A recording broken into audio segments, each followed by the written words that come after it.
So you were, from a young age, you were involved in the pros, playing NZNBL for the Tour Tire, and then getting opportunities like that.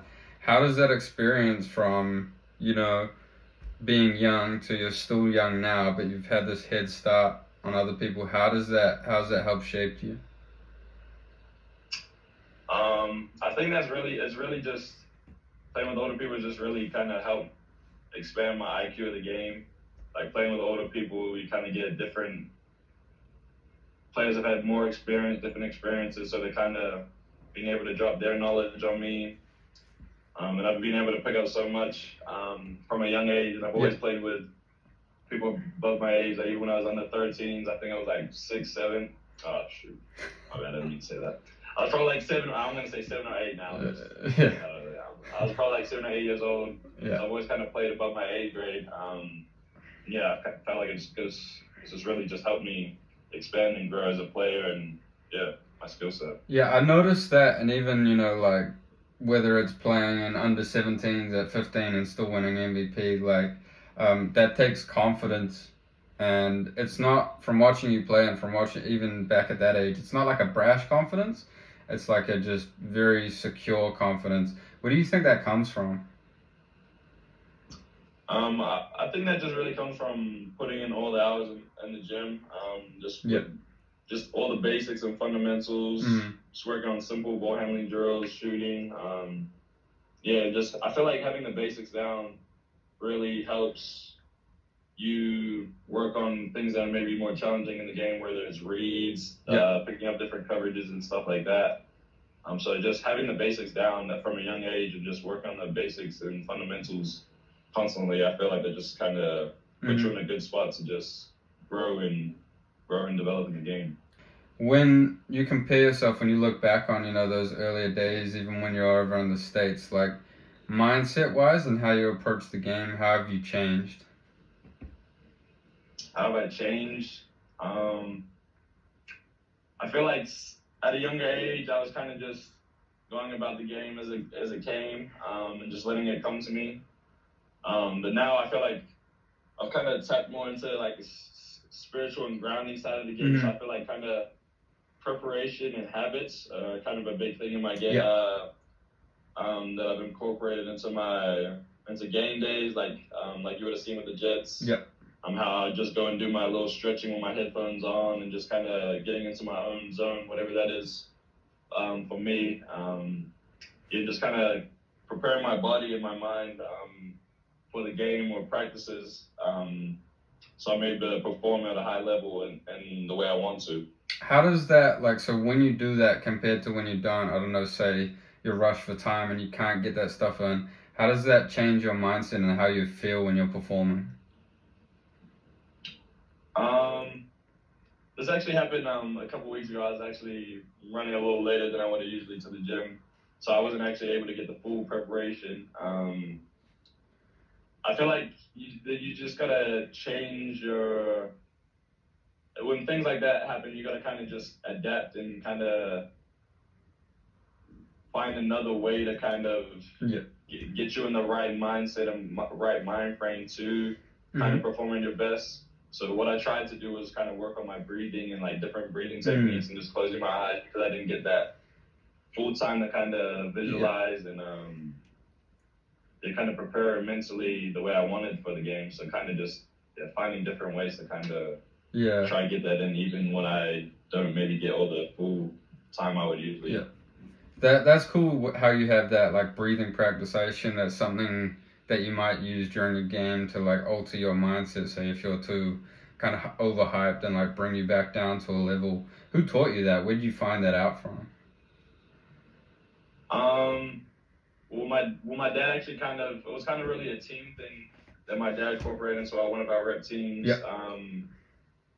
We would like at the start of games, quarters, or maybe even if it's timeouts and we're a bit frantic, would like as a team would kind of just take like 3 deep breaths in and kind of work through it that way. And then I kind of lost it for a while growing up, and then I don't know, I just kind of really been on a journey, mental journey for myself, and kind of trying to find positive ways to kind of keep me moving forward as an athlete and finding different ways to kind of grow.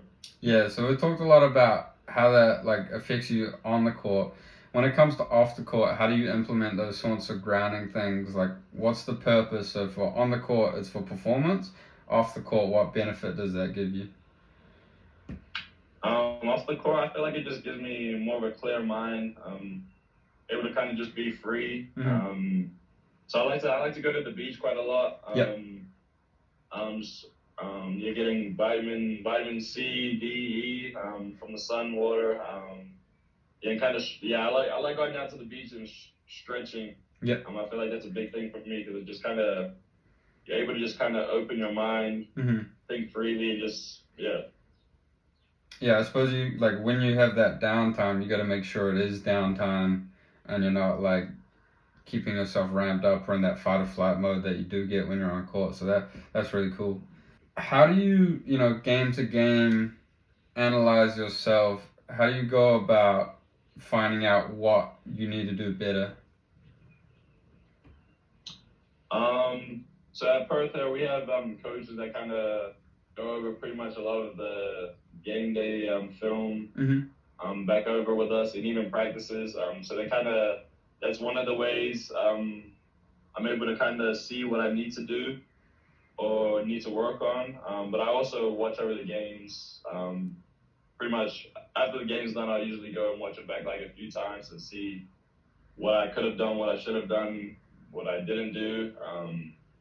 I feel like that's a big part of like growing in the game and just every little edge you can get, whether it's film or getting in extra reps. I just feel like that's a big part of developing in the game and just growing. I think that's really cool. And I noticed that with the Jets when you would be, you'd be on the group chat already sending us stuff from the game like right after it happens. That's dedication. How do you mentally make sure that you're seeing that like clearly? Because sometimes you can have a bad game and then you're really focused on your mistakes, or you might have a good game and then you're not seeing any of the bad. How do you make sure you evaluate it properly? Well, for me, like I'll watch the game back right after it happens, and right after you're watching the game, whether it's a win or a loss, you might have emotions, high emotions, low emotions, but you can't let it affect you too much, whether it's good or bad, because like once the game's done, there's another game after, the week after, the day after, so you kind of just have to kind of flush it. Yep. But also see what you need to work on, see what you can do. When you're reviewing your game film, there's so many emotions. You said you watch it right after a game. How do you make sure that you're evaluating it fairly, seeing both the good and the bad? Yeah, just kind of, I'll watch it back the first time. My emotions will be high, whether I played a good game or a bad game. Mm-hmm. And kind of just getting that first raw emotion of how I actually think I did play. Yeah. But then I'll watch it back the day after, and my head will obviously be more clear, having time to kind of process the game and how it actually went. So I'll actually be able to kind of get more of a evaluated look of how I played and kind of more detailed of what I can be doing better. Because I feel like the first time I watch it through, it's more just this happened, why did it happen? But then second time it's more detailed and wanting to figure out the solutions to playing better or what I did good, So so for a few years now you've played a season in New Zealand, then gone over to Australia, and this year was the same. With that short amount of time that you have between seasons, how do you make the most of that? I don't even know if you want to call it an off season because it's not really a full off season, but how do you make sure you get prepared going into that next season? Yeah, I think for me, we're just kind of sticking to good habits. Being down in Palm, it was good fun, like back at home.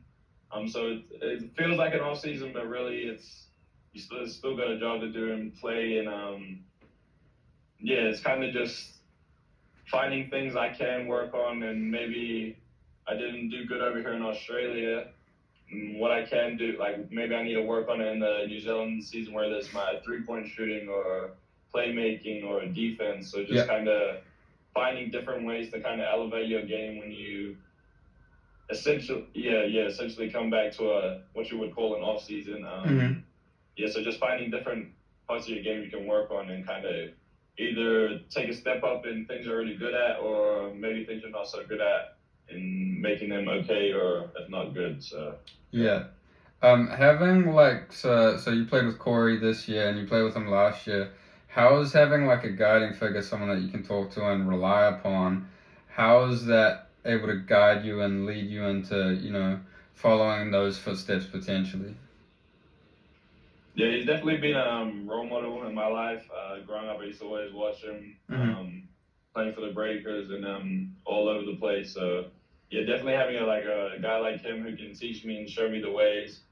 As well as with the Jets, he was also kind of at times handing me the keys to go do your thing and letting me be me. So yeah, I felt like having him in my corner and giving me tips, tricks, advice, as well as also letting me do my thing. I felt like that played a big part in growing this off season with the Jets. So yeah. Yeah, I think it's special to have someone who you look up to, have that passing of the torch, if you want to call it, but then also be able to be on the court at the same time together and play together is super special. Can I get you to just tilt it up just a little bit more? Yeah, but I just don't want to have you like cut off, on the video. Yeah. Going from in high school, you went over to America, to the States, to Oak Hill. When you have these opportunities come up, where you go play different competition, whether that's that America opportunity or playing in Australia, how's that mindset of like searching for those opportunities? Why do you look to go and play in these different harder competitions? Well, I've gone over and played in the States a few times for different little tournaments where I've taken teams from New Zealand and gone over and played. Yeah. And I think it's just kind of I feel like it's good for kids at a young age to kind of get experience in different levels and I guess you could say genres of basketball around the world, because not everywhere is played the same. Yep. Different rules, different styles of play. So I feel like being kind of exposed to the American style of play from an early age, as well as going and playing overseas. I feel like it's a good learning step, and you can learn so much just from watching other people play, or kind of just playing against them. You kind of learn different tricks and things you can take from maybe their game or their country and kind of incorporate into your game or team or whatnot. Looking ahead to the future, what are your kind of goals? Where do you see yourself going within this game? Well, from a young age, I've always kind of aspired to go to the NBA. It's always been a dream of mine. But you kind of there's always obstacles on the way, different paths. Like as a kid, you're always kind of wanting to maybe go to college being one and done, but that's not always the case. There's always different paths, and as you've seen over the years, there's different pathways to getting there. And so for me, it's just kind of an everyday process, and just kind of doing what I can control in the moment, and living in the present, and kind of, like I said earlier, just the small habits and